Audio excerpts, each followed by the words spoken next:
കൊലോസ്യർക്ക് എഴുതിയ ലേഖനത്തിൽ നിന്നാണ് ചെറിയൊരു ചിന്ത ഇന്ന് നിങ്ങളുമായി പങ്കുവെക്കുന്നത്. കൊലോസ്യ ലേഖനത്തിൽ നിന്നാണ്. അതുകൊണ്ട് തന്നെ കൊലോസ്യർക്ക് എഴുതിയ ലേഖനം 2-ാം അധ്യായം ഒന്നെടുക്കാം. കൊലോസ്യർക്ക് എഴുതിയ ലേഖനം 2-ാം അധ്യായം ഒന്നെടുക്കാം. അതിൻ്റെ 5, 6, 7 വാക്യങ്ങളാണെന്ന് വിശ്വസിക്കുന്നു. ഞാൻ പറയാം. അത് തന്നെ.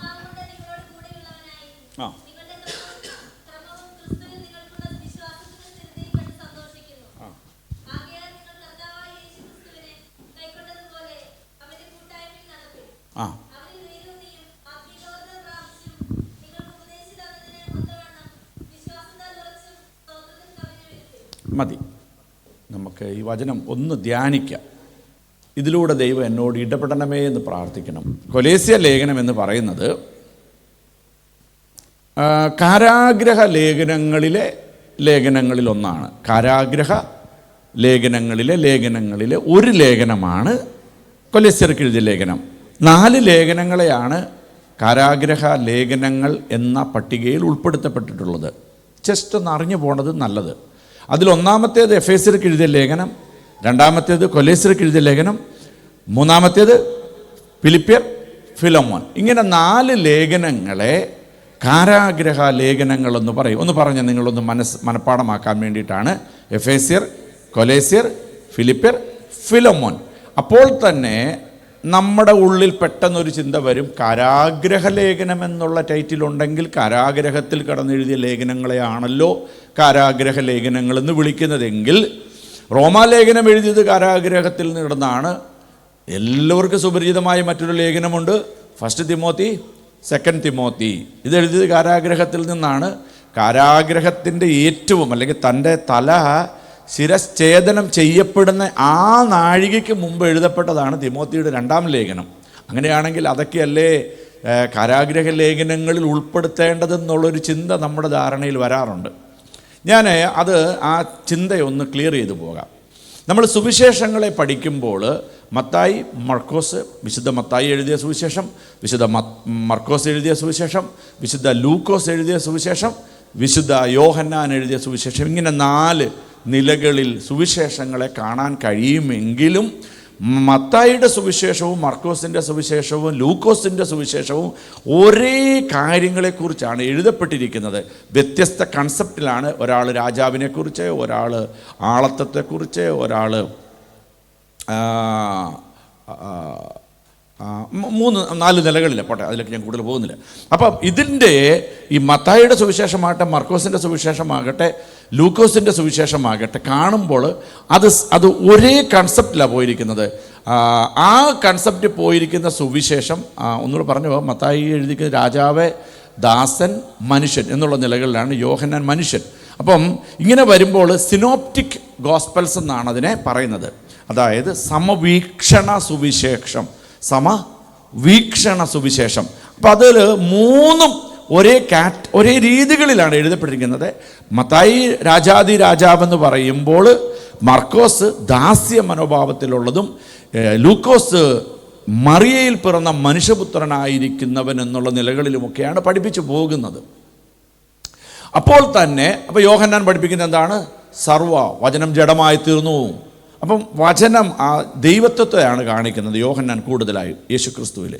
അപ്പോൾ നമ്മൾ കാണേണ്ടത് സിനോപ്റ്റിക് ഗോസ്പൽ എന്ന് പറഞ്ഞാൽ സമവീക്ഷണങ്ങളായിരിക്കുന്നത് പോലെ തന്നെ നിങ്ങൾ വലിയ കാര്യങ്ങളും ചിന്തിക്കേണ്ടതെന്ന് ജസ്റ്റ് ഒന്ന് കേട്ടുപോയാൽ മതി. ഈ കാരാഗ്രഹ ലേഖനത്തിലും പൊതുതത്വം നോക്കുമ്പോൾ എഫേസ്യർക്ക് എഴുതിയ ലേഖനവും കൊലോസ്യർക്ക് എഴുതിയ ലേഖനവും ഫിലോമോനും ഫിലിപ്പിയർക്ക് എഴുതിയ ലേഖനത്തിൽ തത്വങ്ങളൊന്നാണ്. പക്ഷെങ്കിൽ നമ്മൾ പിന്നത്തേതിൽ കാണുമ്പോൾ തിമോത്തിക്ക് എഴുതിയ ലേഖനമാകട്ടെ, റോമാലേഖനമാകട്ടെ, അതൊക്കെ വായിക്കുമ്പോൾ വേറെ കാര്യങ്ങൾ കൂടി അതിനകത്തുണ്ട്.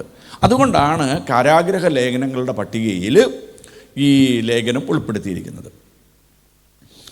2-ാമത്തെ ചിന്ത, കൊലോസ്യർക്ക് എഴുതിയ ലേഖനവും എഫേസ്യർക്ക് എഴുതിയ ലേഖനവും തമ്മിൽ വലിയ താരതമ്യ പഠനം നടത്താൻ പറ്റുന്ന ഒരു സംഭവമാണ്. 2 ലേഖനങ്ങളാണ്.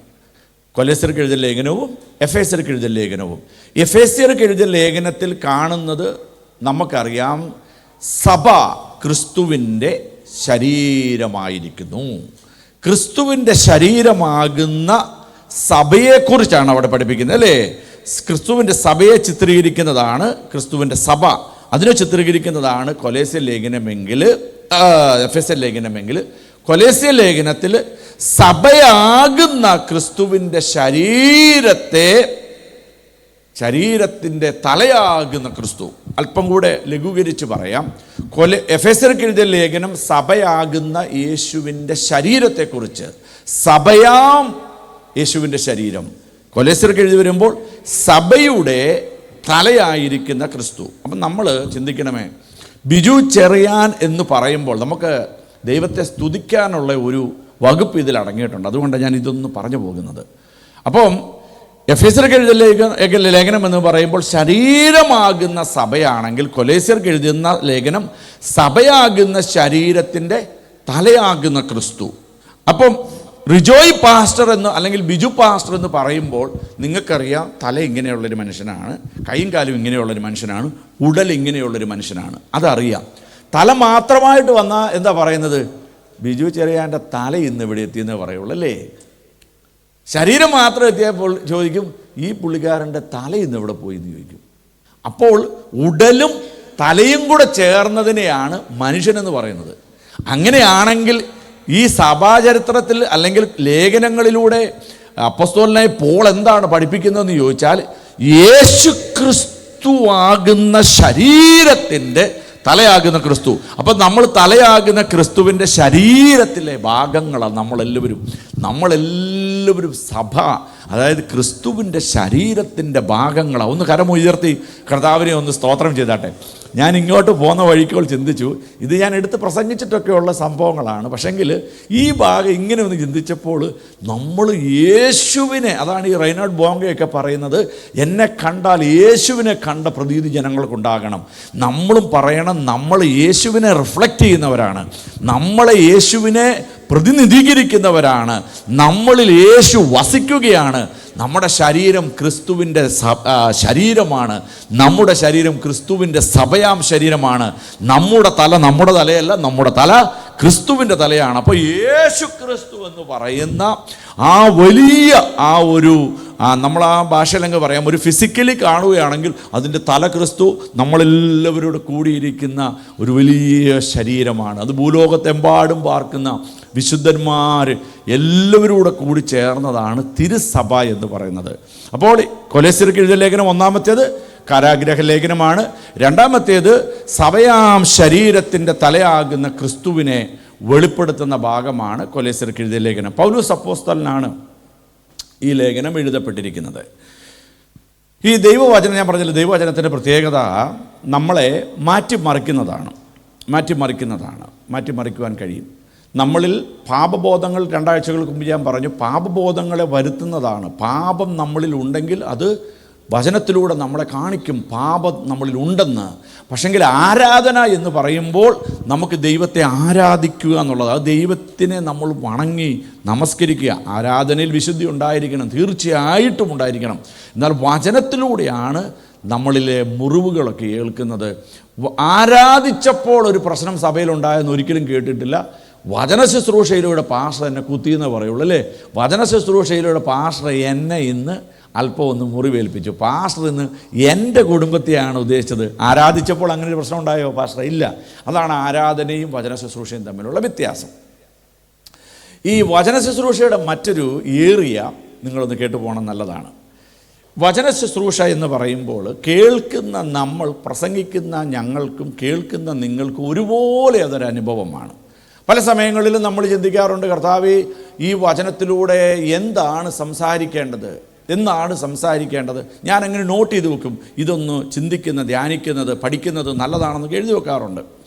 അപ്പോൾ കഴിഞ്ഞ സൺഡേയിൽ രാവിലെ ഞാൻ ചർച്ചിലോട്ട് പോയപ്പോൾ ഇടപെട്ട ഒരു മേഖലയാണ്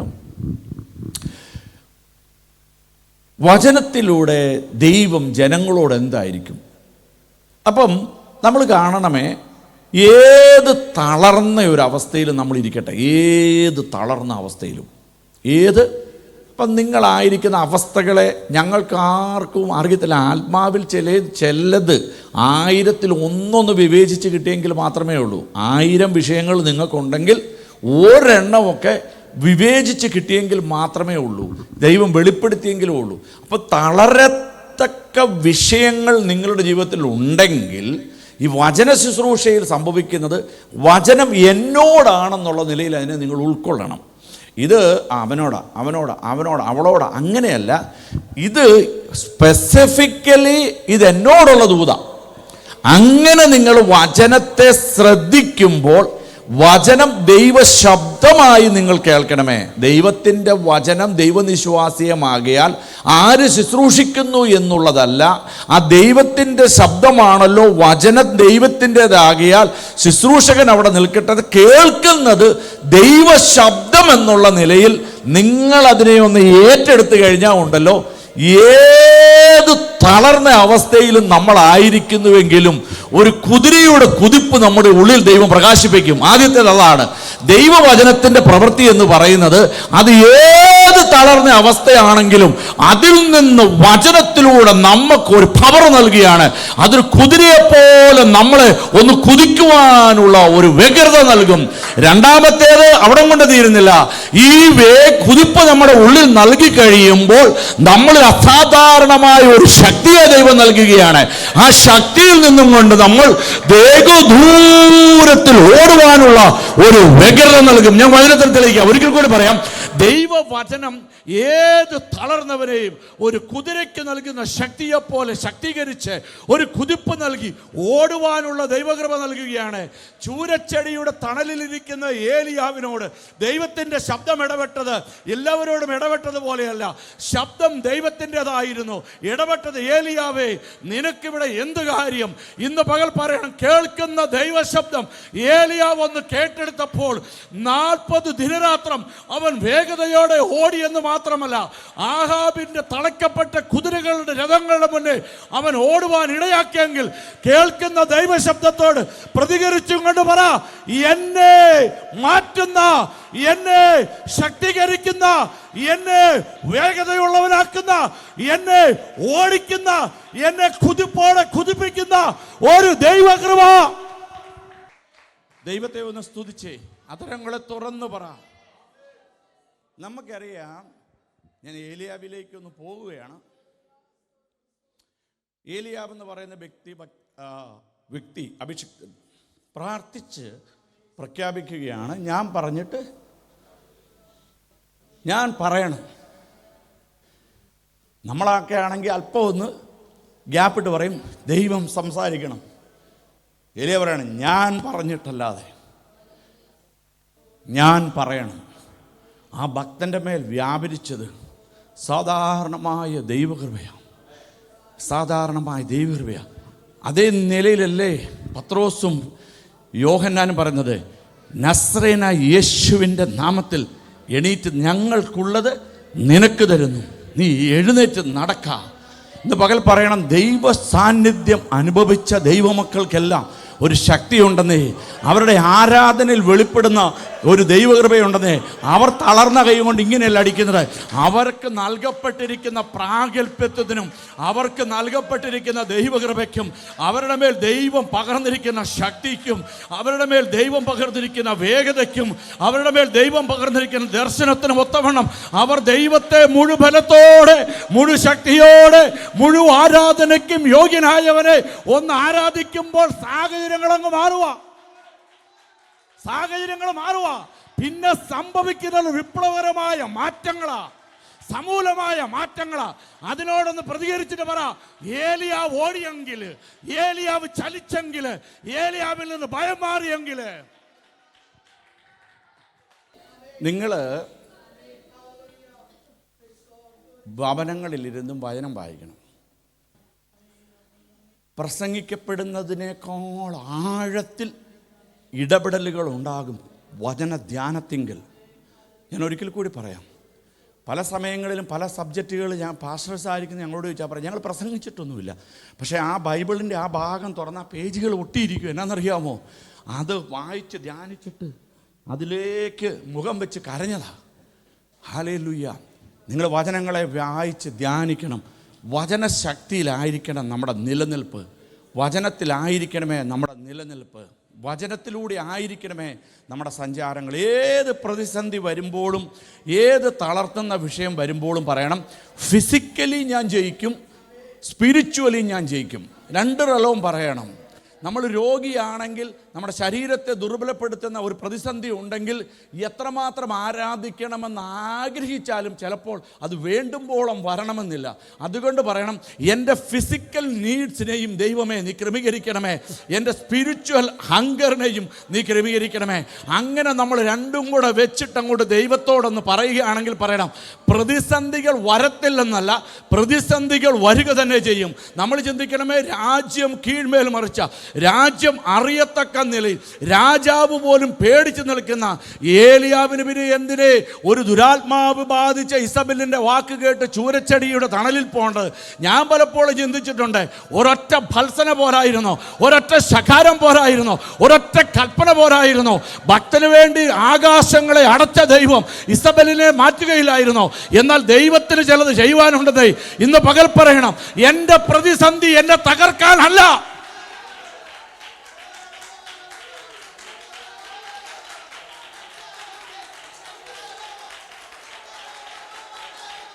ആത്മാവിൽ പ്രതികരിച്ചു. നിങ്ങൾ നാണിക്കൊന്നും വേണ്ടെന്നേ. അടുത്തിരിക്കുന്ന വ്യക്തിയല്ല നിന്റെ കാര്യം തീരുമാനിക്കേണ്ടത്. സർവശക്തിയുള്ള ഏൽ ശദായിയായവൻ ഇന്ന് പകൽ പറയണം, എൻ്റെ ഫിസിക്കൽ നീഡ് നീ ഒന്ന് കൈകാര്യം ചെയ്യണം. നമ്മളിങ്ങനെ ചിന്തിച്ചിട്ടില്ല. ഞാൻ ചിന്തിക്കുന്നതാണ്, ഞാൻ ചിന്തിക്കാറുണ്ട്. ആഹാബ് വരണ്ടുപോയി. ആഹാബ് വിരണ്ടു അല്ലേ? ഒരു രാജാവ് വിരളുക എന്നൊക്കെ പറഞ്ഞാൽ പിന്നെ ഇദ്ദേഹത്തെ കൊല്ലാൻ നടക്കുക, കണ്ട സ്ഥിതി മാറും. അവിടെ ഈ വ്യക്തി ഓടിപ്പോയി ഒരു ചൂരച്ചെടിയുടെ തണലിൽ ഇങ്ങനെ ഇരിക്കുക. സ്തോത്രം. നമ്മളൊന്ന് ചിന്തിച്ചു നോക്കി, പേടിച്ചു വിരണ്ട്.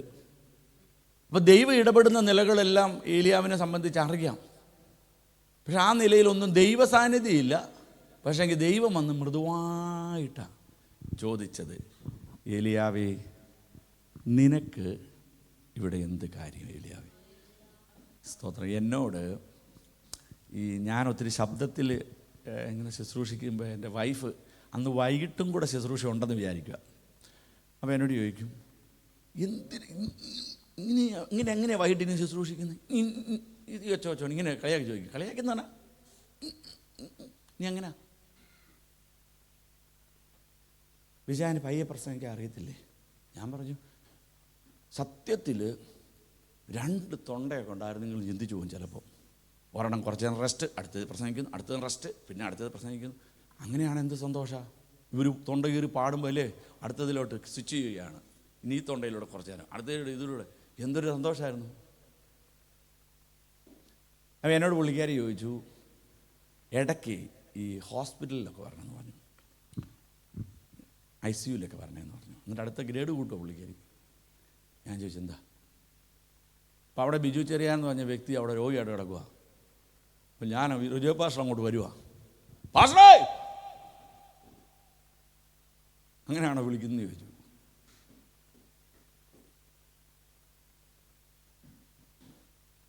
അങ്ങനെയല്ല വിളിക്കുന്നത്, പാസ്റ്ററേ ഞങ്ങളൊക്കെ പ്രാർത്ഥിക്കുന്നുണ്ട് അല്ലേ. അപ്പോൾ എന്നോട് പുള്ളിക്കാരി പറഞ്ഞ് മനസ്സിലാക്കിയതാണ്, ഈ കോൺഫിഡൻ്റ് ഇല്ലായ്മ വരുമ്പോഴാണ് ഒച്ച പറയുന്നതെന്ന്. അതായത് ദേഹം വരുമല്ലോ, ഞാനവിടെ കിടക്കുക രോഗിയായിട്ട്, കുറച്ച് പേരോടൊക്കെ കിടപ്പുണ്ടെന്ന് വിചാരിക്കുക. അപ്പം ഈ ബിജു ചെറിയാൻ പ്രതികരിച്ചില്ലെങ്കിൽ ആരെങ്കിലുമൊക്കെ പാസ്റ്ററേ എന്നൊന്നും ഒരു മറുപടി കിട്ടണം. അതിനുവേണ്ടി പുള്ളി പാസ്റ്ററേ, അപ്പോൾ അടുത്തിരിക്കുന്ന ആൾ അപ്പം വിജയ പാസ്റ്റർ വന്നു, ഞാനിങ്ങനെ കിടക്കുമല്ലേ. അതല്ലെന്ന് ക്ലോസ് ടോക്ക് എന്ന് പറയുന്നത് പുള്ളിക്കാർ പറഞ്ഞെന്നെ മനസ്സിലാക്കിയതാണ്. അത് ആരും കേൾക്കാതെ ചെവിയിൽ സംസാരിക്കുന്നതാണെന്ന്. അത്ര ഇൻറ്റിമസിയാണ്. ഇപ്പം ഞാൻ റിജോയ് പാസ്റ്ററെ ഇങ്ങനെ കെട്ടിപ്പിടിച്ച് ഇങ്ങനെ പറയണമെങ്കിൽ എനിക്ക് ഈ വ്യക്തിയോട് അതുപോലെ സ്വാതന്ത്ര്യമുണ്ടാകണം, അല്ലെങ്കിൽ ഇങ്ങനെ ഒരു തട്ട് തട്ടും അല്ലേ. എന്തിനാണ് എൻ്റെ തോളയ്ക്കൊരു കൈയിട്ടെന്ന് ചോദിക്കും. അപ്പോൾ ആ വ്യക്തിയുടെ മേൽ അത്രയും സ്വാതന്ത്ര്യമുണ്ടാകണം. ആ വ്യക്തി ഞാൻ എത്ര പയ്യെ പറഞ്ഞാലും അത് കേൾക്കുവാൻ തക്കത്തിൽ സമയം തരികയാണ്. അപ്പോൾ നമ്മൾ മൃദുവായിട്ട് സംസാരിച്ചാലും ദൈവം കേൾക്കും. അതാണ് ഈ വചന ധ്യാനമെന്ന് പറയുന്നത്. അവിടെ ഞങ്ങളെപ്പോലെ ഇതുപോലെ വലിയൊരു സൗണ്ട് സിസ്റ്റം ഒന്നും വേണ്ട. എൻ്റെ ആരാധനയെങ്കിൽ തീ കത്തും. ഇത് നമ്മൾ ഹൃദയത്തിൽ പറയാണ്, വചനത്തിൻ്റെ ശക്തി എൻ്റെ ഉള്ളിൽ വ്യാപരിക്കുന്നു. അപ്പം സ്വർഗീയ പൗരനായിരിക്കുന്ന ഏലിയാവിനെ ആഹാബിൻ്റെ കൊട്ടാരത്തിൽ അധിവസിക്കുന്ന ദുരാത്മ മണ്ഡലത്തിൻ്റെ കേന്ദ്രമായിരിക്കുന്ന ഇസബെല്ല് ഒന്ന് ശബ്ദമുയർത്തി ഏലിയ ഓടിയിരിക്കുകയാണ്. ഓടിയെത്തി നിൽക്കുന്നത് ചൂരച്ചെടിയുടെ തണലിലാണ്. ഏലിയാവിന് നമ്മുടെ അടുത്തുണ്ടെങ്കിൽ നമ്മൾ ചോദിക്കുന്ന ഒരു ചോദ്യമുണ്ട്, എന്തിനാണ് ഓടിയതെന്ന്. എന്തിനാണ് നീ ഓടിയത്? നിൻ്റെ മേൽ പകർന്ന അഭിഷേകം എന്തുവാ? അഭിഷേകത്തിൻ്റെ ശക്തിയല്ലേ? ഇതുകൊണ്ടില്ലേ വരൾച്ച, ഇത് മാത്രം മതിയല്ലോ, ചുറ്റുപാട് നോക്കിയാൽ മതി. നീ ഒരു വാക്ക് പറഞ്ഞതാ, നീ എന്തിനാ ഓടിയത്? അപ്പം നിന്നെ പോലെയുള്ള ഒരു ലീഡറുടെ കൂടെ ഞങ്ങളുണ്ടെങ്കിൽ ഞങ്ങളുടെ ഗതി എന്താ? നീ ഓട്ടക്കാരനാ.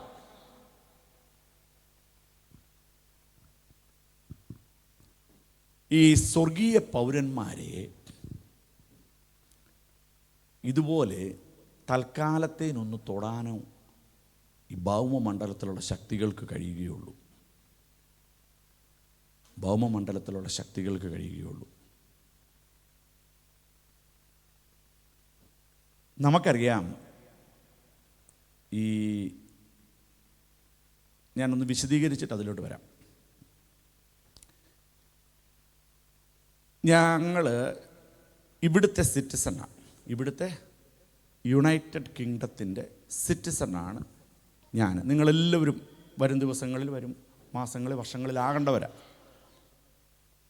അപ്പോൾ ഞാൻ നാട്ടിൽ ചെന്നു. ശ്രദ്ധിച്ച് കേൾക്കണമേ. നാട്ടിൽ ചെന്നു, എനിക്ക് ഒരു കയ്യബദ്ധം പറ്റി. എന്നെ പോലീസ് പിടിച്ചു.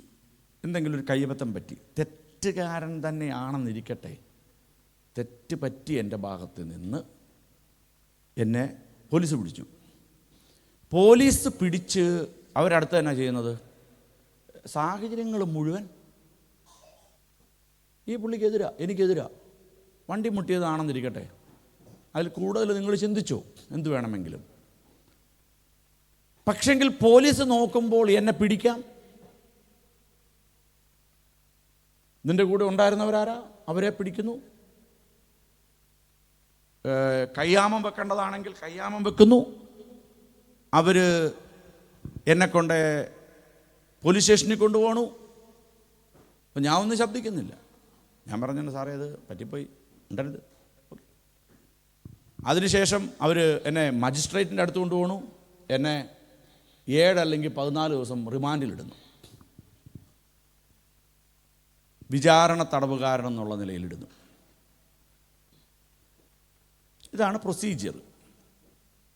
അപ്പോൾ നിങ്ങൾ ചിന്തിച്ച് നോക്കണമേ, ഞാനിങ്ങനെ ആ 2 കമ്പിയിലൊക്കെ പിടിച്ചിങ്ങനെ നിൽക്കുക. ഞാൻ അങ്ങനെ നിന്നാൽ എൻ്റെ ആയുഷ്കാലം മുഴുവൻ അവിടെ നിൽക്കുകയുള്ളൂ. ഞാൻ ആയുഷ്കാലം മുഴുവൻ ഞാൻ അവിടെ നിൽക്കുകയേ ഉള്ളൂ. പക്ഷെങ്കിൽ എൻ്റെ സഹധർമ്മിണി എൻ്റെ കൂടെ ഉണ്ടെന്നിരിക്കട്ടെ, അല്ല ഇദ്ദേഹം എൻ്റെ കൂടെ നാട്ടിലുണ്ടായിരുന്നു എന്നിരിക്കട്ടെ. അപ്പം ഇദ്ദേഹം ചെന്ന് അവരോട് പറയും, പോലീസുകാരോട് അല്ലെങ്കിൽ കോർട്ടിലോ അല്ലെങ്കിൽ ഒരു സോളിസിറ്ററെ കണ്ടിട്ട് പറയും, നിങ്ങൾക്ക് ബുദ്ധിമുട്ടുണ്ടാകും ഫ്യൂച്ചറിൽ, അതുകൊണ്ട് അദ്ദേഹത്തിൻ്റെ ദേഹത്തെ നിങ്ങൾ കൈവെക്കല്ലേ. പുള്ളിയുടെ ദേഹത്തെ കൈവച്ചാൽ ഓരോ കൈവെപ്പിനും നിങ്ങൾ സമാധാനം. അത് കേൾക്കുമ്പോൾ അവർക്ക് സന്തോഷം കൂടുമല്ലോ, ഒരെണ്ണം കൂടെ തരും അല്ലേ. പിന്നെ അപ്പോൾ ഇദ്ദേഹം ചെയ്യുന്നൊരു പരിപാടിയുണ്ട്. അത് അവിടം കൊണ്ട് ആ ഒരു റലത്തിൽ തീരുന്ന സംഭവമല്ല, കോട്ടയം ടൗണിലെ സംഭവം തീരുന്ന അല്ലെന്ന് പിടികിട്ടി പുള്ളിക്കിത്. പക്ഷെ പുള്ളിക്ക് ഒരു ഉറപ്പുണ്ട്, ഞങ്ങളുടെ പാസ്റ്ററെ എനിക്കിറക്കാൻ പറ്റുമെന്ന്. ഇദ്ദേഹം പറഞ്ഞ ആരെങ്കിലും വിശ്വസിക്കുമോ അത്? അപ്പോൾ എന്നോട് ചോദിച്ചു, നീ എവിടുത്തെ പേരണ, നിൻ്റെ അപ്പൻ്റെ പേരണ, അമ്മയുടെ പേരണ, എവിടെയാണ്, നാട്ടിൽ എവിടെയാണ്, അതെല്ലാം ഞാൻ പറഞ്ഞു. അവരെക്കാളും നല്ല ശുദ്ധ മലയാളം നമ്മൾ പറയുന്നു. പക്ഷേ ഇദ്ദേഹം എന്നാ ചെയ്യുന്നറിയാവോ? മദ്രാസിലോട്ട് വിളിക്കും, ബ്രിട്ടീഷ് എംബസി ഉണ്ട്. ഈ കേരളത്തിൽ എനിക്കിപ്പോൾ അറിയത്തിലുണ്ടോ ഇല്ലെന്ന്. ബ്രിട്ടീഷ് എംബസി, ഞങ്ങളൊക്കെ പോയത് മദ്രാസിലാണ്. അങ്ങോട്ട് വിളിച്ചിട്ട് പറയും, ഇന്ന വ്യക്തിയെ പോലീസുകാർ പിടിച്ച് തടവിൽ വെച്ചിരിക്കുന്നു, അത് ബ്രിട്ടീഷ് പൗരനാണ് എന്ന് പറയും.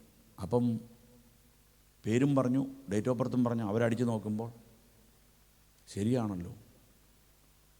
അവിടുന്ന് അവർ പോലീസ് സ്റ്റേഷനിലോട്ട് ട്രിങ് ട്രിങ് ട്രിങ് ട്രിങ് ട്രിങ് ട്രിങ് എന്ന് പറഞ്ഞുള്ള ഫോൺ വിളി നടത്തുകയല്ല ചെയ്യുന്നത്. പോലീസുകാരൻ ആരടാ എന്ന് ചോദിക്കുകയല്ല ചെയ്യുന്നത്. മദ്രാസിലിരിക്കുന്ന ബ്രിട്ടീഷ് ഹൈക്കമ്മീഷണർ അല്ലെങ്കിൽ അംബാസിഡർ വിളിക്കുന്നത് വിദേശകാര്യ മന്ത്രിയെയാണ്. അതായത് കേന്ദ്ര ഗവൺമെൻറ്റിൻ്റെ വിദേശകാര്യമന്ത്രിക്ക് എന്താണ് പറയുന്നത് എനിക്കറിയത്തില്ല. ഹോം മിനിസ്റ്റർ എന്നുള്ള ആഭ്യന്തരമന്ത്രി എന്തെങ്കിലും ആട്ടെ, അങ്ങനെ ഒരു ഏറ്റവും ടോപ്പ് റാങ്കിലുള്ള ക്യാബിനറ്റ് പദവിയിൽ നിൽക്കുന്ന ആളെയാണ് വിളിക്കുന്നത്. അല്ലാതെ പോലീസ് സ്റ്റേഷനിലെ മാർക്കോസ് SI ആണോ? അവർ ക്യാബിനറ്റ് റാങ്കിലോട്ടാണ് വിളിക്കുന്നത്. അതായത് പാർലമെൻറ്റിൽ അംഗമായിരിക്കുന്ന സഹമന്ത്രിയല്ല, മന്ത്രിയല്ല, ക്യാബിനറ്റ് മന്ത്രിയെ വിളിക്കുകയാണ്. എന്നിട്ട് പറയുന്നത് ഞങ്ങളുടെ ഒരു പൗരനെ പിടിച്ച് കോട്ടയത്ത് ജയിലിലിട്ടിരിക്കുക. വിളിക്കുന്നതും ഫോൺ വെക്കുന്നതും കാണുള്ളായിരിക്കും. പിന്നെ ഒരു 5 മിനിറ്റിനകത്ത് റിജോയ് പാസ്റ്ററുടെ അടുത്ത് കൊണ്ടുവന്ന് നിർത്തിയിട്ട് ചോദിക്കും, ഈ പുള്ളിക്ക് ഓക്കെ അല്ലേ നിങ്ങളുടെ പാസ്റ്റർ? ഈ പുള്ളി അന്നേരം തിരിഞ്ഞ് നോക്കിയിട്ട് പറയും, പുള്ളിയുടെ വല്ല റെഡ് പെന്നും ഉണ്ട്, ഇവിടെ വര വരച്ചിട്ടുണ്ടോ, ഇതൊക്കെ നിങ്ങൾ ചെയ്താന്ന് പറയും. എൻ്റെ പൊന്ന യജമാനന്മാരെ, പണി പൂട്ടിക്കല്ലേ എന്ന് പറയും. പൗരനെ ഇടാൻ മേലാകുകയില്ല, പൗരനെ ജയിലിൽ അടയ്ക്കാൻ മേലാകുകയില്ല, സ്തേഫാനോസിനെ ഉപദ്രവിക്കാൻ മേലാകുകയില്ല, ഏലിയാവിനെ പേടിപ്പെടുത്താൻ മേലാകുകയില്ല, പത്രോസിനെ കാരാഗൃഹത്തിൽ അടയ്ക്കാൻ മേലാകുകയില്ല. പക്ഷേ ആസ് ലോങ് ആസ് നീ ഒരു സ്വർഗീയ പൗരനാകിയാൽ സ്വർഗം ഒന്ന് ഇടപെടും. സ്വർഗം ഒന്ന് ഇടപെടും. പക്ഷെ സ്വർഗത്തിൻ്റെ അടുത്ത് ഈ വാർത്ത എത്തണം. സ്വർഗത്തിൻ്റെ അടുത്ത് ഈ വാർത്ത എത്തിക്കണം.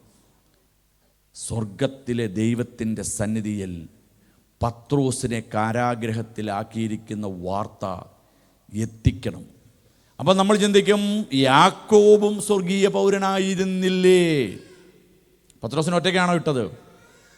അല്ല, പത്രോസിൻ്റെ കൂടെ യാക്കോബിനെയും ഇട്ടു. അപ്പോൾ ഈ യാക്കോബിനെയും ഇടണ്ടേ? യാക്കോബിനെയും ഇറക്കേണ്ടതല്ലേ? അവിടെയാണ് റിജോയ് പാസ്റ്ററുടെ പ്രശസ്തി ഞാൻ പറഞ്ഞത്. ഞാൻ കോട്ടയത്തെ മജിസ്ട്രേറ്റ് വിധിക്കപ്പെട്ട് ഞാൻ ആ വിചാരണ തടവുകാരനായി അകത്ത് കിടക്കുന്നിടത്തോളം കാലം ഈ ഭൂമിയിൽ ഒരു വ്യക്തി അറിയത്തില്ല ബിജു ചെറിയാൻ അകത്താണെന്ന്. എന്നാൽ ഒരു ദൂത് വാങ്ങി ഈ ദൂതെടുത്ത് മദ്രാസ് ഹൈക്കമ്മീഷനിലോ എംബസിയിലോ അറിയിക്കുമ്പോൾ അവരിടപെടും. It is called prayer. യാക്കോബ് അകത്ത് കിടക്കുന്ന സമയത്ത് സഭ പ്രാർത്ഥിച്ചൊന്നുമില്ല, അവിടെ എഴുതിയിട്ടില്ല. എന്നാൽ യാക്കോബ് ശിരശ്ഛേദനം ചെയ്തത് യഹൂദന്മാർക്ക് പ്രസാദമായി എന്ന് കണ്ട് അവർ പത്രോസിനെയും കൊല്ലുവാൻ തീരുമാനിച്ചിരിക്കുന്നു എന്ന് സഭ, എക്ലീസിയ, വീണ്ടെടുക്കപ്പെട്ട ദൈവമക്കൾ, പ്രാർത്ഥനക്കാർ, ആരാധന വൃന്ദം അവർ പറഞ്ഞു, ഒരുമിച്ച് കൂടാൻ പറ്റുന്നവരെല്ലാം ഇന്ന് രാത്രിയിൽ ഇന്ന ഭവനത്തിൽ കൂടുക, നമ്മൾ രാത്രിയിൽ മുട്ടുമടക്കും. പത്രോസ് അകത്ത് കിടക്കുന്നു, ഉറങ്ങുന്നു. പത്രോസിന് പ്രതീക്ഷയൊന്നുമില്ല. പ്രതീക്ഷയുണ്ട്, പത്രോസിനെ അറിയാം. പക്ഷേ പത്രോസ് ഇതെല്ലാം വിട്ട് കിടന്ന് ഉറങ്ങുകയാണ്. സഭ ഈ പെറ്റീഷൻ ദൈവസന്നിധിയിലോട്ട് അങ്ങോട്ട് പകരുകയാണ്. ഇന്ന് പകൽ പറയണം, തളയ്ക്കപ്പെട്ട അവസ്ഥകളൊക്കെ ഉണ്ടെങ്കിൽ നീ പ്രാർത്ഥനയ്ക്കൊന്ന് മുട്ടുമടക്കി നിൻ്റെ അവസ്ഥകളെ ഒന്ന് ദൈവസന്നിധിയിലേക്ക് പകരപ്പെടുമ്പോൾ നീ ഒരു സ്വർഗീയ പൗരനാണെന്നും സ്വർഗം ഇതിൽ ഇടപെടുമെന്നും മനസ്സിലാക്കണമേ. ഒരിക്കലും ഒന്നും കൂടെ പറയാം, നമുക്ക് ശാരീരികപരമാകട്ടെ മാനസികപരമാകട്ടെ ഒരു ബുദ്ധിമുട്ട് നമ്മൾ അനുഭവിക്കുന്നുവെങ്കിൽ മറ്റൊരാൾ നിങ്ങൾക്ക് വേണ്ടി ആ വിഷയം ഏറ്റെടുത്തൊന്ന് പ്രാർത്ഥിപ്പാൻ തയ്യാറാണെങ്കിൽ ഹെവൻലി റെലം ഇന്ന് പകൽ ഇടപെടും. അത് അറിഞ്ഞിട്ട് വേണം നമ്മൾ പ്രാർത്ഥനയ്ക്ക് മുട്ടുമടക്കി പ്രാർത്ഥിക്കാൻ. എന്നെ ചുറ്റുവളഞ്ഞിരിക്കുന്ന വിഷയത്തിൻ്റെ മേലെ ഇടപെടേണ്ട സ്വർഗീയ ഹൈക്കമ്മീഷൻ ഒന്ന് ഇടപെടുവാൻ വേണ്ടിയിട്ട്, സ്വർഗീയ സൈന്യമൊന്ന് ഇടപെടുവാൻ വേണ്ടിയിട്ട്, സ്വർഗീയ കൗൺസിൽ ഒന്ന് കൂടുവാൻ വേണ്ടിയിട്ട് ഞാൻ എൻ്റെ പ്രാർത്ഥന എന്ന് പറയുന്ന ധൂപവർഗത്തെ എൻ്റെ സ്വർഗത്തിലെ ദൈവത്തിൻ്റെ സന്നിധിയിലേക്കൊന്ന് പകരുകയാണ്. സ്വർഗീയ ഹെവൻലി പൗരത്വമുള്ള എന്നെ തളയ്ക്കാൻ ഒരു ഭൗമമണ്ഡലത്തിലെ ശക്തിക്കും കഴിയത്തില്ല. ഇടപെടേണ്ട നിലകളിൽ സ്വർഗമൊന്ന് ഇടപെട്ട് കഴിഞ്ഞാൽ ഇന്ന് പകൽ പറയണം, അഴിയാത്ത ഒരു ചങ്ങലയുമില്ല, പൊട്ടാത്ത ഒരു ഗേറ്റുകളുമില്ല, തുറക്കാത്ത ഒരു വാതിലുമില്ല. അതിനു വേണ്ടത് പ്രാർത്ഥന എന്ന യാഗമാണ്. ഞാൻ കൈകളെ മലർത്തുന്നത് സന്ധ്യായാഗത്തിലൊത്തവണ്ണം എന്നാ തിരുവചനം പറയുന്നത്. ഇന്ന് കരങ്ങളൊന്ന് ഉയർത്തിപ്പിടിച്ചിട്ട് പറ, എൻ്റെ വിഷമമേറിയ പ്രതിസന്ധിയായിരിക്കുന്ന വിഷയത്തെ ഇടപെടുവാൻ സ്വർഗം ഇടപെടണം. ദൈവമക്കളെ, സ്വർഗം ഇടപെട്ടേ മതിയാകുകയുള്ളൂ. പത്രോസിൻ്റെ, നമ്മൾ ചിന്തിക്കണമേ, പത്രോസ് കിടക്കുന്ന ഗേറ്റിൻ്റെ മെയിൻ ഗേറ്റ്, അതായത് ജനറൽ എക്സ്റ്റേണൽ എന്താണ് പറയുന്നത്, നഗരവാതിൽ പോലെയുള്ള കോട്ടവാതിൽ തുറക്കപ്പെടണം. അത് തുറന്നു, ജയിൽ തുറന്നു, ജയിലിൻ്റെ സെല്ല് തുറന്നു. പത്രോസിൻ്റെ കാല ചെരുപിടിച്ചു, വെളിയിൽ കൊണ്ടുവരുന്നു. അതിനിടയ്ക്ക് പത്രോസിൻ്റെ കയ്യിലെ കെട്ടഴിക്കുന്നു, പത്രോസിൻ്റെ കണ്ണും തുറക്കുന്നു. ഇടപെടുക എന്താ? ഒരു കൂട്ടം ഇരുന്ന് പ്രാർത്ഥിക്കുക. ഒന്നും കൂടെ തൊട്ടിട്ട് ഈ കൊലോസ്യ ലേഖനത്തിലേക്ക് ഞാൻ വരാമേ. നമ്മൾ അങ്ങനെയാണെങ്കിൽ ഒന്ന് ചിന്തിച്ചു നോക്കിയേ. ഈ അപ്പോസ്തലപ്രവൃത്തികളുടെ പുസ്തകം 16-ാം അധ്യായത്തിലൂടെ സഭ ഫിലിപ്പിയിലെത്തുകയാണ്. ഫിലിപ്പിയിൽ സഭ എത്തിച്ചത് പൗലൂസ, ശീലാസ. ഇവർ സഭ ഒരു പ്രസംഗം നടത്തി. ഒരു വ്യക്തി വിടിവിക്കപ്പെട്ടു. ആ വ്യക്തിയുടെ പേര് ലുദിയ. ഈ ലുദിയായുടെ അവസ്ഥകൾ ചിന്തിക്കുന്നത് നല്ലതാണ്. ഞാനിങ്ങനെ ടൈറ്റിലൊക്കെ എഴുതി വെക്കും, പക്ഷേ പ്രസംഗിച്ചിട്ടൊന്നുമില്ല. ലുദിയായുടെ മാനസികാവസ്ഥ എന്തൊക്കെയായിരിക്കും? ഇപ്പം നമ്മൾ ചിന്തിക്കണമെങ്കിൽ നിങ്ങളുടെ ഹോസ്പിറ്റലുകളിൽ നിങ്ങളൊരു നേഴ്സ് മീറ്റിംഗ് വെക്കുക. നേഴ്സസ് എല്ലാം കൂടി പറയുകയാണ്, നമുക്ക് ഒരു നേഴ്സ് ഡേ ആയിട്ട് പ്രഖ്യാപിക്കാം, നേഴ്സ് ഡേ. അപ്പോൾ പെട്ടെന്ന് രാജി സിസ്റ്ററിന് അന്നൊരു, കേൾക്കുന്നുണ്ടോ? ആർക്കാ? രാജി സിസ്റ്ററുടെ മേലെ ആത്മസാന്നിധ്യം അങ്ങോട്ട് വന്നിട്ട് പറഞ്ഞു, മക്കളെ, നമ്മളെല്ലാം കൂടിയിരിക്കുന്നത് പപ്സും ജിലേബിയും ലഡുവും ഒക്കെ കഴിച്ചു, അതൊക്കെ കൊള്ളാം. പക്ഷെങ്കിൽ ഞാൻ നിങ്ങളോടൊരു കാര്യം പറയാം. നിങ്ങളിൽ അക്രൈസ്തവരുണ്ട്, ക്രൈസ്തവരുണ്ട്, നിങ്ങളിൽ പല വിഭാഗക്കാരുണ്ട്, ഞങ്ങളിൽ എന്നെപ്പോലെ ദൈവത്തെ ആരാധിക്കുന്നവരുണ്ട്, ഒക്കെ ഉണ്ടെങ്കിലും ഞാൻ ഒരു കാര്യം പറയാം. ഞാൻ ദൈവത്തിന് മുഖപക്ഷമില്ല. നിങ്ങളൊക്കെ മര്യാദയ്ക്ക് നടന്നാൽ നിങ്ങളെയൊക്കെ ദൈവം സഹിക്കുക, അല്ലെങ്കിൽ എല്ലാത്തിനും അടിച്ച് ഇങ്ങനെ ആയിരിക്കും എന്ന് പറഞ്ഞു. പദം അങ്ങനെ പറയുമോ? അങ്ങനെ പറയുന്നത് ഇങ്ങോട്ട് പോകുക. അടിച്ച് ദൈവം ഉണ്ടല്ലോ വെണ്ണീറാക്കുമെന്ന് പറഞ്ഞാൽ ഉണ്ടല്ലോ.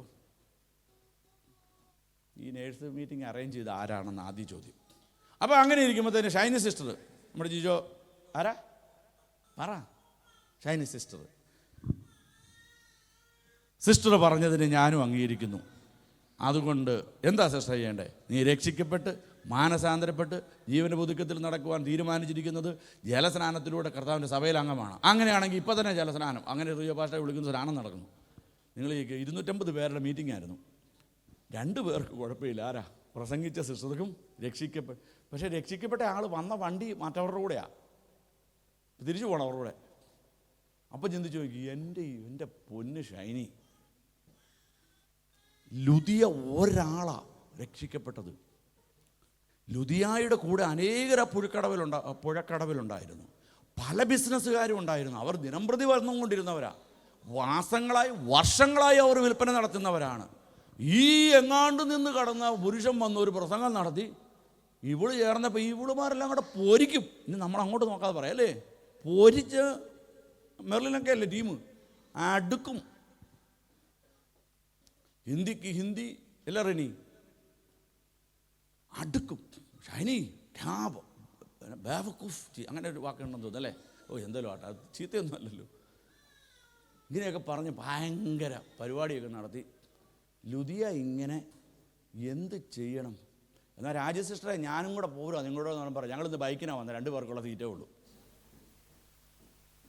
ആകെ കുഴപ്പം. അവരുടെ കൂടെ പോകാൻ നോക്കിയപ്പം അതും നടക്കത്തില്ല. ഇതാ സംഭവിച്ചതായിട്ട് നമ്മൾ കാണണം. ഫിലിപ്പിയിൽ ഇതാ സംഭവിച്ചിരിക്കുന്നത്. ആകെപ്പാടെ ഒരു വ്യക്തി രക്ഷിക്കപ്പെട്ടു. അന്ന് രാത്രിയിൽ കാരാഗ്രഹത്തിലുമായി. നഗരം ഇളകി ഇവരെ കോൽ കൊണ്ട് അടിച്ച് നാശിപ്പിച്ചു. അല്ലെങ്കിൽ നമ്മളതിൻ്റെ ടൈം പറയണ്ട, അവരെ കാരാഗ്രഹത്തിലകത്തിട്ടിരിക്കുകയുണ്ട്. ന്യായമായിട്ടും ലുദിയ ചിന്തിക്കും, ഇന്നലെ ഇതിൽ ഇന്ന് പ്രസംഗിച്ച എന്നെ സ്നാനപ്പെടുത്തിയവരെന്ത് ചെയ്യുക? പറഞ്ഞു പിടിച്ചുകൊണ്ട് അകത്തിട്ടിരിക്കുകയാണ്. അപ്പം ലുദിയയുടെ ഉള്ളിൽ ആദ്യത്തെ ചോദ്യം എന്നാണെന്നറിയോ? ഏത് വണ്ടി വന്നാലും പോലീസാണ് എന്നെ പിടിക്കാനും വരുന്നുണ്ടോ? അല്ലേ?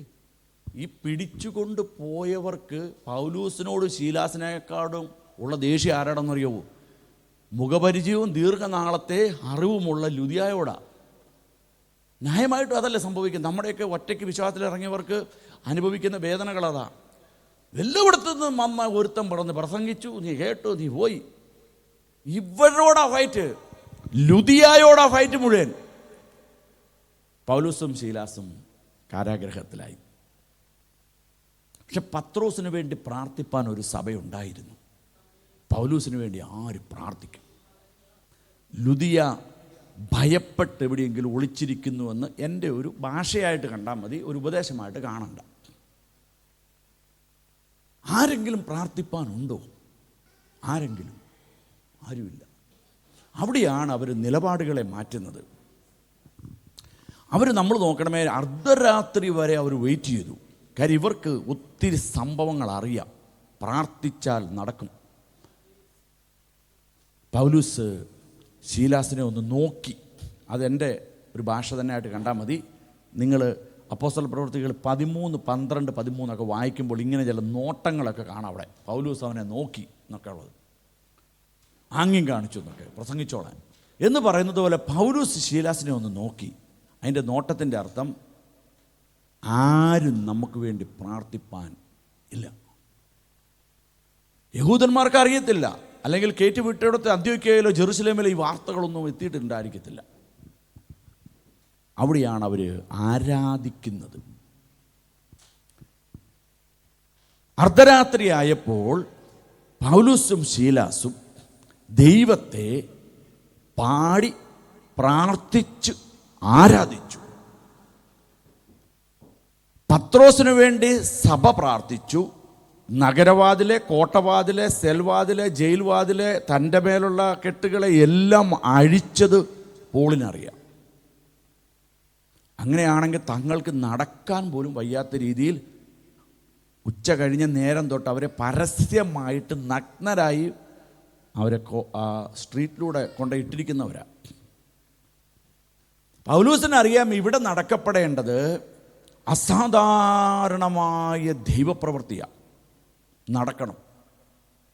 എങ്കിൽ മാത്രമേ തങ്ങളുടെ ജീവന് രക്ഷയുള്ളൂ, തങ്ങളുടെ വിശ്വാസത്തിൽ ഇന്ന് വന്നിരിക്കുന്ന ലുദിയായ്ക്ക് രക്ഷയുള്ളൂ, തങ്ങളുടെ മിഷനറി യാത്രയ്ക്ക് ഉദ്ദേശമുള്ളൂ. ഇതുവരെ മാസഡോണിയക്കാരനായ ഒരു പുരുഷനെ കണ്ടിട്ടില്ല. ആ സ്വപ്ന വെളിപ്പാടിലാണ് ഈ ദേശത്ത് എത്തിയിരിക്കുന്നതും. തങ്ങൾ മരിച്ചാൽ ഇതൊന്നും നടക്കത്തില്ല. അവിടെയാണ് ആരാധന. അപ്പോസ്തോലന്മാർ രാത്രികാലെ ആരാധിച്ചപ്പോൾ ചെങ്ങല അഴിഞ്ഞു, ബന്ധനം, എനിക്ക് പാട്ട് മുഴുവൻ അറിയത്തില്ല, അത് മാറുകയാണ്. ഞാൻ ഈ ഭാഗം ചിന്തിച്ചു, കഴിഞ്ഞ സൺഡേ ചിന്തിച്ചത്, എന്തായിരിക്കും അവിടെ നടക്കപ്പെട്ടത്. അതാ ഞാൻ പറഞ്ഞ, അല്പം നമ്മൾ വചനത്തിലൊന്ന് റൂട്ടഡ് ആണെങ്കിൽ നമ്മൾ എടുക്കുന്ന സ്റ്റെപ്പുകൾ വലിയതായിരിക്കും. പ്രതിസന്ധി വരും, ശാരീരിക മാനസിക പ്രശ്നങ്ങൾ വരും, ഫിനാൻഷ്യൽ പ്രശ്നങ്ങൾ വരും, ഫാമിലി മാറ്റേഴ്സ് വരും. അവിടെ നമ്മൾ ഒന്ന് സന്തോഷിച്ചോണം, എൻ്റെ നിത്യതയും ഇതുമായിട്ട് ഞാൻ കണക്ട് ചെയ്യത്തില്ല. എൻ്റെ നിത്യതയാണ്. അതെനിക്കൊരു ശരീരത്തിലൊരു പ്രശ്നം വന്നെന്നോ, എൻ്റെ പണം നഷ്ടപ്പെട്ടെന്നോ, സാമ്പത്തിക ക്ലേശമെന്നോ, ജോലിയിലെ ബുദ്ധിമുട്ടെന്നോ, ഫാമിലിയിലെ പ്രശ്നമെന്നോ, സൊസൈറ്റിയിലെ പ്രശ്നമെന്നോ, ചർച്ചിലെ പ്രശ്നമെന്നോ, അതും നിത്യതയുമായിട്ട് ഞാൻ കണക്ട് ചെയ്യത്തില്ല. അതെൻ്റെ ഫിസിക്കൽ റലത്തിലുള്ള പ്രശ്നം, ഇതെൻ്റെ ഹെവൻലി റലത്തിലുള്ള. അതോർത്ത് നമ്മൾ ദൈവത്തെ സ്തുതിച്ചോണം. എൻ്റെ നിത്യതയെ തൊടാൻ ഒരു ശക്തിക്കും കഴിയത്തില്ല. അപ്പം പൗലോസിന് അറിയാം നിത്യത പോകത്തില്ല, പക്ഷെങ്കിൽ ഈ റലത്തിൽ നിന്ന് പുറത്തു വന്നേ പറ്റുകയുള്ളൂ. ഞാനത് ചിന്തിച്ചു, എന്നെ അങ്ങ് ഉത്സാഹത്തിലെത്തിച്ചു. അപ്പോൾ പൗലോസിന് വചനജ്ഞാനം അറിയാമെന്ന്. ഗമാലിയേലിൻ്റെ പാദപീഠത്തെങ്കിലിരുന്ന് വചനം ധ്യാനിച്ചവനാണ്. വചനത്തെക്കുറിച്ച് നന്നായിട്ടറിയാം. ഇവർ രാത്രിയിൽ ദൈവത്തെ പാടി ആരാധിക്കുകയാണ്. പാടി ആരാധിച്ചപ്പോൾ കാരാഗ്രഹത്തിൻ്റെ അടിസ്ഥാനം കുലുങ്ങിയിട്ട് ബിൽഡിങ്ങുകൾക്കൊന്നും ക്ഷതം സംഭവിക്കാതെ ഇട്ടിരിക്കുന്ന എല്ലാ സെല്ലിൻ്റെയും ലോക്കുകൾ അൺലോക്ക്ഡ് ആവുക. എല്ലാ ലോക്കുകളും, ഒരു ലോക്ക് പോലും പൂട്ടിക്കിടന്നില്ല, എല്ലാം അൺലോക്ക്ഡ് ആയി തീർന്നു. ഇവരെ ഇട്ടിരിക്കുന്നത് സ്റ്റോക്സ് എന്നൊക്കെ പറയുന്ന ആമത്തിലിട്ട് അകത്ത് ഉള്ളറയിലാണ് കൊണ്ടിട്ടിരിക്കുന്നത്. ഇരുട്ടുള്ളവിടത്ത് കൊണ്ട് ഇട്ടിരിക്കുകയാണ്. ആമത്തിൽ പൂട്ടി അവരെ കൈയും കാലും ബന്ധിച്ച് വലിയ തടിയോട് ചേർത്ത്, സ്റ്റോക്സ് എന്നതിന് പറയുന്നത് ആമം, അതിനോട് ബന്ധിക്കപ്പെട്ട് കിടത്തുകയാണ്. ഇവർക്ക് ആരാധിക്കുവാനൊന്നുമുള്ള സ്വാതന്ത്ര്യമില്ല. കൈകാലുകൾ കൂട്ടി ബന്ധിക്കപ്പെട്ട ഇവർ ആരാധിച്ചത് ഇങ്ങനെയായിരിക്കും. കൈ കെട്ടിരിക്കുകയാണ്, കാലുകൾ കെട്ടപ്പെട്ടിരിക്കുകയാണ്. പക്ഷേ പോൾ പറഞ്ഞു, ശീലാസേ, ആരാധിക്കുമ്പോൾ വിടുതലുകളെ നടക്കപ്പെടണമെങ്കിൽ, ഇതൊരു ചരിത്ര ക്രിസ്ത്യൻ സംഭവമായി തീരണമെങ്കിൽ നമ്മുടെ ആരാധന സാധാരണ ആരാധന പോലെ പോരാ. കൈകാലുകൾ ബന്ധിക്കപ്പെട്ടിട്ടുണ്ടെങ്കിൽ, അതരം ബന്ധിക്കപ്പെടാതെ ഇരിക്കുന്നിടത്തോളം കാലം നമ്മുടെ കൈ ബന്ധിക്കപ്പെട്ടിരിക്കുന്നു, കാല് ബന്ധിക്കപ്പെട്ടിരിക്കുന്നു. ശബ്ദത്തെ ബന്ധിച്ചിട്ടില്ലാത്തതിനാൽ നമ്മൾ ആരാധിക്കുന്ന ആരാധനയുടെ ശബ്ദം ഈ സ്ട്രീറ്റ് അല്ലെങ്കിൽ ഈ ജയിലുകൾ മുഴുവൻ അറിയണം. വചനം അവിടെ എഴുതിയിരിക്കുന്നത്, രാത്രികാലെ പൗലോസും ശീലാസും പാടി ദൈവത്തെ സ്തുതിച്ചത് മറ്റ് സെല്ലുകളിൽ കിടക്കുന്ന എല്ലാവരും ശ്രദ്ധിച്ചു. അപ്പോൾ ഇത് തൊട്ടടുത്തടുത്തല്ല, ദൂരെ കിടക്കുന്ന സെല്ലിലെ തടവുകാരൻ പോലും എത്തത്തക്ക നിലകളിൽ. നമ്മൾ ചിന്തിക്കണമേ, വെള്ളം കുടിച്ചിട്ടുണ്ടായിരിക്കത്തില്ല, ശരീരം മുഴുവൻ മുറിവാണ്, അടിച്ച് തരിപ്പണമാക്കിയിരിക്കുകയാണ്. നഗ്നരായി തണുപ്പുള്ള ആ തടങ്കിൽ തടവുകാരനാക്കി കൈയും കാലും ബന്ധിക്കപ്പെട്ട് ഇട്ടിരിക്കുന്ന വ്യക്തിയുടെ ആരാധന അങ്ങേ അറ്റത്ത് കിടക്കുന്ന തടവുപുള്ളി അറിയണമെങ്കിൽ പൗലോസ് ആരാധിച്ച് ആരാധനയുടെ റലമറിഞ്ഞു വേണം. നമ്മളെ പൂട്ടിയിരിക്കുന്ന സാഹചര്യങ്ങളോട് പറയണം, ഇതിനെ ജയിക്കണമെങ്കിൽ സാധാരണ ഒരു ആരാധന പോരാ.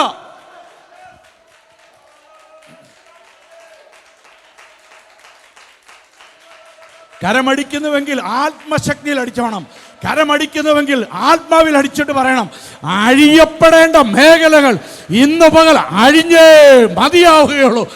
മാറപ്പെടേണ്ട വിഷയങ്ങൾ ഇന്ന് പകൽ മാറിയേ പറ്റൂ.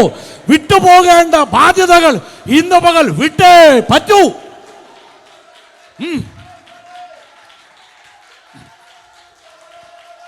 എന്തെങ്കിലും പ്രാപിച്ചിട്ട് ഇന്ന് മടങ്ങാവുള്ളേ. ഒരു ശക്തിയുടെ പുതുക്കമുണ്ടാകണം.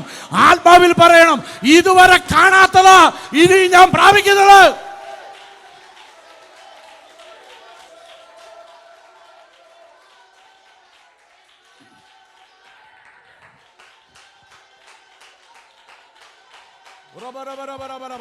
ആത്മശക്തിയിൽ ഒന്ന് കരങ്ങളെ തട്ടിയാട്ടെ. ആത്മറലങ്ങൾ ഓപ്പണാകട്ടെ. പൗലോസ് പറഞ്ഞതുപോലെ പറ, എനിക്ക് മാത്രമല്ല, ഇതൊരു മിനിസ്റ്റീരിയൽ ആരാധനയാണ്. ഇതൊരു സാഹചര്യങ്ങളെ മാറ്റുന്ന ആരാധനയാ.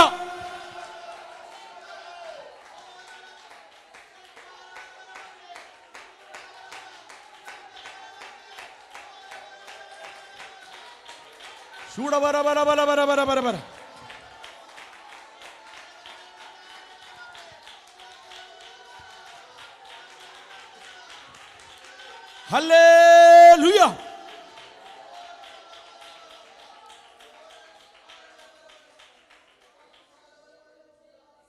അവരാരാധിച്ചു. രാത്രികാലെ ചങ്ങലകളെല്ലാം അഴിഞ്ഞു.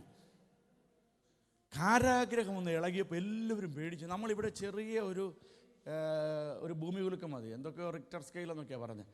ഒന്ന് അനങ്ങിയാൽ മതി. അനങ്ങണ്ട, നമ്മളൊന്ന് അനങ്ങിയാൽ മതി. ഇനി ഭൂമി അനങ്ങുന്ന കാര്യമൊക്കെ പോട്ടെ, നമ്മളൊന്ന് അനങ്ങിയാൽ എന്തോ സ്ഥലകാലബോധം പോയോ? അല്ല, തലകറക്ക തീർന്നു. അല്ല അഭിലാഷേ, എന്തോ ഇവിടെ വന്നിരുന്നേ, വാ, അവിടെ നിന്ന് കുറച്ചാനായിട്ട് കൈ കാണിക്കുക തന്നെ, പ്രസംഗിച്ചോളാൻ. വാ വാ വാ. മോന് വിടി നല്ല കൂട്ടപ്പാ. എനിക്ക് ഇതിനോടുള്ള സ്നേഹം കൊണ്ടാണ് കേട്ടോ.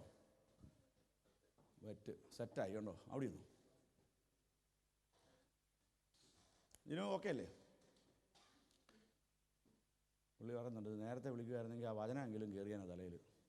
കയറി, എല്ലാം കയറിയിട്ടുണ്ട്. ഓക്കെ, സെറ്റാന്ന്. അപ്പം നമ്മൾ കാണേണ്ടത് ഏത് മേഖലയാണെന്നറിയോ? പൗലൂസ് ആരാധിച്ചത് എനിക്ക് വെളിപ്പെട്ടത് ഞാൻ പറയാം. പൗലൂസിന് ഒരു ആരാധന രീതി അറിയാം, ഒരു ആരാധനയുടെ സംഭവം അറിയാം. ശീലാസിനോട് പറഞ്ഞു, ശീലാസേ, ഈ പ്രവാചകനായ യെശയ്യാവിനെ അറിയാവോ? പിന്നെ നമ്മുടെ വലിയ പ്രവാചകൻ 6-ാം അധ്യായം അറിയാമോ? പിന്നെ ഇനി പറയണ്ടെന്നേ, നമുക്ക് ആരാധിക്കാവുന്ന. ഉസിയ രാജാവ് മരിച്ച ആണ്ടിൽ അവൻ സ്വർഗസിംഹാസനത്തിലിരിക്കുന്ന ദൈവത്തെ കണ്ടു. സാറാഫുകൾ ദൈവത്തെ ആരാധിക്കുന്നു. അവർ രണ്ടുകൊണ്ട് പറന്ന്, രണ്ടുകൊണ്ട് മുഖം മൂടി കാൽ മറച്ച് അവർ ദൈവത്തെ ആരാധിക്കുന്നു. സൈന്യങ്ങളുടെ ദൈവമായവൻ പരിശുദ്ധൻ, പരിശുദ്ധൻ, പരിശുദ്ധൻ. സാറാഫുകൾ ആർക്കുന്ന ആർപ്പിൻ്റെ ശബ്ദത്താൽ ഉമ്മറപ്പടികൾ കുലുങ്ങി, ഉമ്മറപ്പടികൾ കുലുങ്ങി. പൗലൂസ് പറയുകയാണ്, സാറാഫുകൾ സൈന്യങ്ങളുടെ ദൈവമായ യഹോവയെ ആരാധിച്ചപ്പോൾ ആലയത്തിൻ്റെ ഉമ്മറപ്പടികളെ കുലുങ്ങിയെങ്കിൽ ദൈവത്തിൻ്റെ ആത്മാവിനെ ക്യാരി ചെയ്യുന്ന നമ്മൾ ആരാധിക്കുമ്പോൾ ഈ കാരാഗ്രഹത്തിൻ്റെ അടിസ്ഥാനം കുലുങ്ങണം. അതും കൊണ്ട് തന്നെ പ്രാർത്ഥിച്ചിട്ടുണ്ട്. ഉമ്മറപ്പടി കുലുങ്ങിയിട്ടും ദേവാലയം ഇടിഞ്ഞു പൊളിഞ്ഞു പോയില്ല. അതേ നിലയിലായിരിക്കും ആത്മാവിൽ വിഷൻ കണ്ടിട്ട് പറയുന്നത്.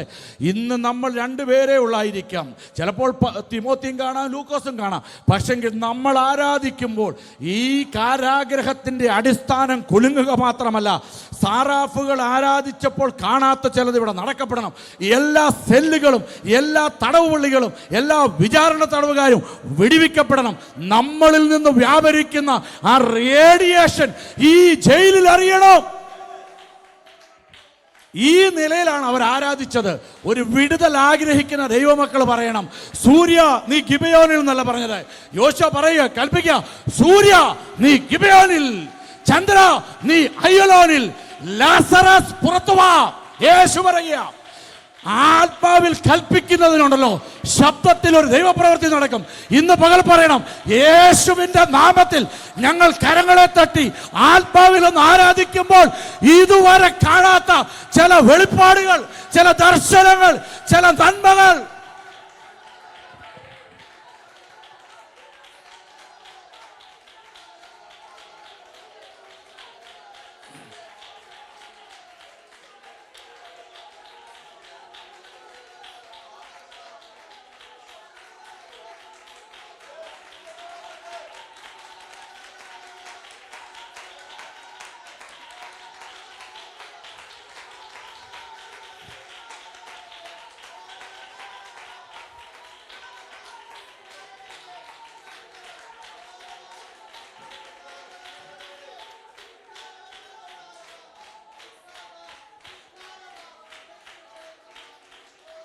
സ്തോത്രം.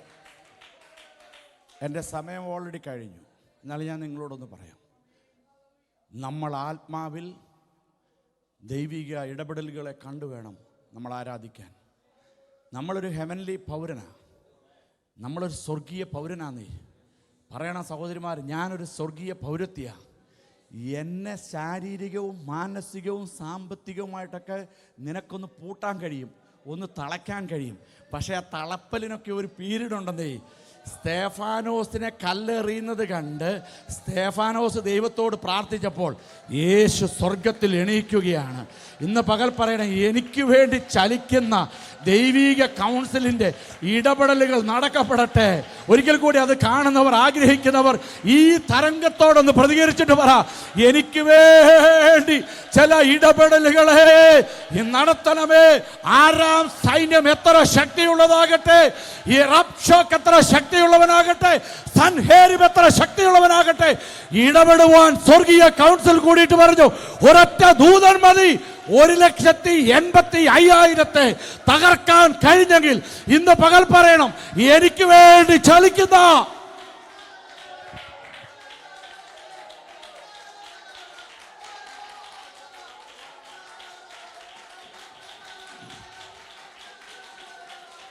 ദീപരപരപരപരപരപര.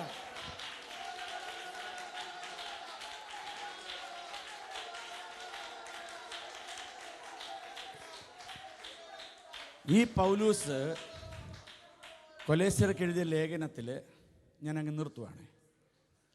നമുക്കറിയാം പൗലൂസിൻ്റെ പ്രാർത്ഥനകളൊക്കെ അറിയാം. എഫെസ്യർക്ക് എഴുതിയ ലേഖനമൊക്കെ വായിച്ചാൽ മതി. കൊരിന്ത്യർ ലേഖനത്തിലൊരു പ്രാർത്ഥനയുണ്ട്. ഒരു വിഷയത്തിന് വേണ്ടി ഭക്തൻ പ്രാർത്ഥിക്കുകയാണ്. ഒരു പ്രാവശ്യം പ്രാർത്ഥിച്ചു, നടന്നില്ല.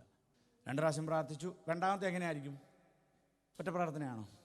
പൗലൂസിൻ്റെ ഒരു നോട്ടം മതി, ഭൂതം ഇളകി അല്ലേ? പൗലൂസ് പ്രാർത്ഥിക്കുകയാണ്, പ്രാർത്ഥിച്ചു, നടന്നില്ല. കുറച്ചുകൂടെ ക്രമപ്പെട്ടു. 3 വട്ടം എന്ന് പറഞ്ഞാൽ 3 പ്രാവശ്യം ഉടനെ എന്ന് എഴുതിയില്ല അവിടെ. അടുത്തൊരു 7 ദിവസം അങ്ങോട്ട് ഇരുന്നു. ഒരൊറ്റ പ്രാർത്ഥന. ശൂലം പുറത്തു പോകാനൊക്കെ കൽപ്പിച്ച് കാണും അല്ലേ? കൽപ്പിച്ച് കാണും. പോയില്ല. 3-ാമത് 21 അല്ല 40 ഇരുന്നുണ്ടാ. കർത്താവേ, നീ ഇത് കാണുന്നില്ലേ? കർത്താവ് കണ്ടു, കേട്ടു. മറുപടി താൻ ഇച്ഛിച്ച രീതിയിലൊന്നുമല്ല, എൻ്റെ കൃപ നിനക്ക് മതി. അപ്പോൾ വിക്കെന്നായിരിക്കട്ടെ, ഉള്ളിക്ക് വിക്കായിരുന്നിരിക്കട്ടെ, കൃപ കിട്ടിയല്ലോ യേശുവിൻ്റെ നാമത്തിൽ. പിന്നെ വിക്കായിട്ട് തന്നെ നിൽക്കുകയാണല്ലോ. ഒരു എന്തെങ്കിലും അവസ്ഥയാകട്ടെ, ആ അവസ്ഥകളുടെ എല്ലാം നിൽക്കെ തന്നെ പോൾ പറയുകയാണ്, എൻ്റെ കൃപ എൻ്റെ ബലഹീനതയിൽ തികഞ്ഞു വരുന്നു. അപ്പോൾ ആഗ്രഹിച്ച ആശിച്ച ഒരു വിഷയത്തിൻ്റെ മേൽ ദൈവത്തിൻ്റെ മറുപടി ഭക്തൻ ആഗ്രഹിച്ച നിലയിലുള്ളൊരു മറുപടിയൊന്നും അല്ല കിട്ടിയത്. നമുക്ക് അങ്ങനെയൊക്കെ പറയാം. ഭക്തൻ ആഗ്രഹിച്ച ശൂലം മാറാൻ തന്നെയാണ്. സാത്താൻ എന്നെ കുത്തുവാൻ ഒരു ശൂലം എൻ്റെ ശരീരത്തിൽ, ഇത് മാറണം, എൻ്റെ കൃപ നിനക്ക് മതി. അപ്പോൾ പോൾ ഇനി ഒരു പ്രാർത്ഥന പ്രാർത്ഥിക്കണമെങ്കിൽ ഞാനിവിടെ നിർത്തുക. അല്പം ചിന്തിച്ചിട്ടേ പ്രാർത്ഥിക്കുകയുള്ളൂ. ഞാനാണ് അങ്ങനെ ചെയ്യുള്ളൂ. ആഗ്രഹത്തിൻ്റെ വേണ്ടിയാണ് പ്രാർത്ഥിച്ചത്, തൻ്റെ ശരീരത്തിലുള്ള ഒരു ബുദ്ധിമുട്ട് മാറാൻ. അത് തൻ്റെ ഒരു അത്യാവശ്യമാണ്. ആഗ്രഹമാണ്, അത്യാവശ്യമാണ്. ഇനി കണ്ണിൻ്റെ മന്ദതയാകട്ടെ, ഇത് മാറണം. അങ്ങനെയൊക്കെ പഠിപ്പിക്കുന്ന തിമിരം മാറി എന്ന് പറയുന്നതിൻ്റെയൊക്കെ പറഞ്ഞ പോലെ അങ്ങനെയൊക്കെ ആയിരിക്കാം. ഇത് മാറുന്നില്ല. അപ്പോൾ അടുത്ത പ്രാർത്ഥന കുറച്ചുകൂടെ ചിന്തിച്ചിട്ടേ പ്രാർത്ഥിക്കുകയുള്ളൂ. മനഃപൂർവ്വം ആഗ്രഹ പ്രാർത്ഥന, അത്യാവശ്യ പ്രാർത്ഥന. കൊലോസ്യർക്ക് എഴുതിയ ലേഖനത്തിൽ പൗലൂസ് പ്രാർത്ഥിക്കുന്നത് അത്യാഗ്രഹ പ്രാർത്ഥനയാണ്. ആ പദം ഞാൻ ജാമ്യം എടുത്തിട്ടങ്ങ് പറയുക. ആഗ്രഹമായിരുന്നു ശൂലം മാറണം, അതൊരു അത്യാവശ്യമാണ് തൻ്റെ ശരീരത്തിന്. അത് എൻ്റെ കൃപ നിനക്ക് മതി. കൊലോസ്യർക്ക് എഴുതിയ ലേഖനത്തിലെ പ്രാർത്ഥന അല്പം ഗ്രേഡ് കൂട്ടിയ. അത് 1, 2, 3, 4 2 മിനിറ്റും കൊണ്ട് വരാം. ഒന്നാമത്തേത് 15 മുതൽ 18 വരെയുള്ള വാക്യങ്ങൾ വായിച്ചാൽ മതി, വായിച്ചു പോകാം. എനിക്ക് എൻ്റെ യേശുവിനെ അറിയണം. എവിടെ കിടന്ന് എഴുതുന്നറിയാമോ? കാരാഗ്രഹത്തിൽ കിടന്ന് എഴുതുകയാണ്. തൻ്റെ ലൈഫിൻ്റെ ഏകദേശം ഒരു ഡെഡ് എൻഡിലെത്തി നിൽക്കുമ്പോൾ പറയുകയാണ്, ഈ വീര്യപ്രവൃത്തികളും അസാധാരണമായ ദൈവകൃപയിൽ നിന്ന് കൃപയെക്കുറിച്ച് 14 ലേഖനങ്ങൾ തന്നെ എഴുതിയ ആ ഭക്തൻ യേശുക്രിസ്തു ജീവിച്ചിരിക്കുന്ന മഹാപുരോഹിതനാണെന്ന് വെളിപ്പെടുത്തിയ ഭക്തൻ, എൻ്റെ കൃപ നിനക്ക് മതി, ആ കൃപ നിങ്ങളുടെ ബലഹീനതയിൽ തികഞ്ഞു വരും. ചോദിക്കുന്നതിലും നനയ്ക്കുന്നതിലും അത്യന്തം പരമായി നിങ്ങളിൽ വസിക്കുന്ന ആത്മശക്തിയെക്കുറിച്ച് പഠിപ്പിച്ച വ്യക്തി തൻ്റെ ലൈഫിൻ്റെ അന്ത്യഘട്ടത്തിൽ പിന്നെയും ചോദിക്കുക, എനിക്ക് യേശുവിനെ അറിയണം. യേശുവിനെ അറിയണം. നേടിയെന്ന് ഞാൻ വിചാരിക്കുന്നില്ല, പിടിച്ചു എന്ന് ഞാൻ വിചാരിക്കുന്നില്ല. പിമ്പിലുള്ളതിനെ മറന്ന് മുമ്പിലുള്ളതിനെ മാത്രം ലക്ഷ്യം വെച്ച് ആ പരമവിളിയുടെ ലാക്കിലേക്ക് ഓടുന്നുവെന്ന് മാത്രം. നേടിയെന്നില്ല, എനിക്ക് നിത്യതയിൽ അങ്ങനെയല്ല, എനിക്ക് വല്ല വിധേനയും എനിക്ക്. അപ്പോൾ യേശുവിനെ അറിയണം, പോളിൻ്റെ ഒരു അത്യാഗ്രഹ പ്രാർത്ഥന. രണ്ടാമത്തേത്, എനിക്ക് അവനിൽ ഇരിക്കണം. ഇതൊക്കെ ഞാൻ ഡീറ്റെയിൽഡായിട്ട് പറയേണ്ടതാണ്, പോട്ടെ. ഇരിക്കണം. ഇപ്പം അഭിലാഷിനെ കൊണ്ട് ഞാൻ ഫ്രണ്ടിൽ ഇരുത്തിയിരിക്കുകയാണ്. അതിൻ്റെ അർത്ഥം എന്നാ മോനെ? അവിടെ ഇരുന്നോളാം എന്നുള്ള അല്ലേ? എന്നാൽ അതിന് മറ്റൊരു അർത്ഥമുണ്ട്. 2 മണി എന്നുള്ള സമയമാകുമ്പോൾ ഇപ്പം ഞങ്ങളെല്ലാം പറഞ്ഞാലും ഹോളുകാർ വന്ന് എഴുന്നേപ്പിച്ച് വിടും. അപ്പം പറയാം, ബിജു പാസ്റ്റർ എവിടെ ഇരുത്തിക്കുന്നത്? അതാരാന്ന് ചോദിക്കും. ഞങ്ങളുടെ വിജയ പാസ്റ്റർ, ഈ പുള്ളി ആരാന്ന് ചോദിക്കും. ഞങ്ങൾ ഹോൾ അതോറിറ്റീസ് ഇരിപ്പും വാസ്തവം തമ്മിൽ ഭയങ്കര വ്യത്യാസമാണ്. ഇത് അവനിൽ ഇരിക്കണമെന്നുള്ളതിന് ഇംഗ്ലീഷിൽ വരുമ്പോൾ അബൈഡ് ഇൻ ക്രൈസ്റ്റ് എന്നുള്ളതിനാണ് അവിടെ ഉപയോഗിച്ചിരിക്കുന്നത്. എനിക്ക് അവനിൽ, ഒന്ന്, അവനെ അറിയണം, രണ്ട്, അവനിൽ വസിക്കണം. വസിച്ചാൽ മാത്രമേ ഫലം പുറപ്പെടുകയുള്ളൂ. വാസത്തിലാണ് ഫലമുണ്ടാകുന്നത്. അപ്പോൾ ഒന്ന്, അവനെ അറിയണം, രണ്ട്, എനിക്ക് അവനിൽ വസിക്കണം, മൂന്ന്, അവനെ അനുഭവിച്ചറിയണം. പോളെ നീ അനുഭവിച്ചതൊന്നും പോരെ. ഒന്ന് പറഞ്ഞ ഒന്നാമത്തേത് അവനെ അറിയണം, യേശുവിനെ അറിയണം, അവനിൽ വസിക്കണം, അവനെ എനിക്ക് അനുഭവിച്ചറിയണം. നാലാമത്തേത് അതിനേക്കാളും ഗ്രേഡ് കൂടുതലാ, അവനെ എനിക്ക് നേടണമെന്ന്. അവനെ എനിക്ക് നേടണമെന്ന്. അതാ ഞാൻ പറഞ്ഞത്, നേടിയെന്നോ പിടിച്ചോ എന്നോ ഫിലിപ്പിയ ലേഖനത്തിലാണ് ഞാൻ കരുതുന്നില്ല. വല്ല വിധേനയും അവനെ അറിയണം, അവനിൽ വസിക്കണം, അവനിലിരിക്കണം, അവനിൽ വസിക്കണം, അവനെ അനുഭവിച്ചറിയണം, അവനെ നേടണം.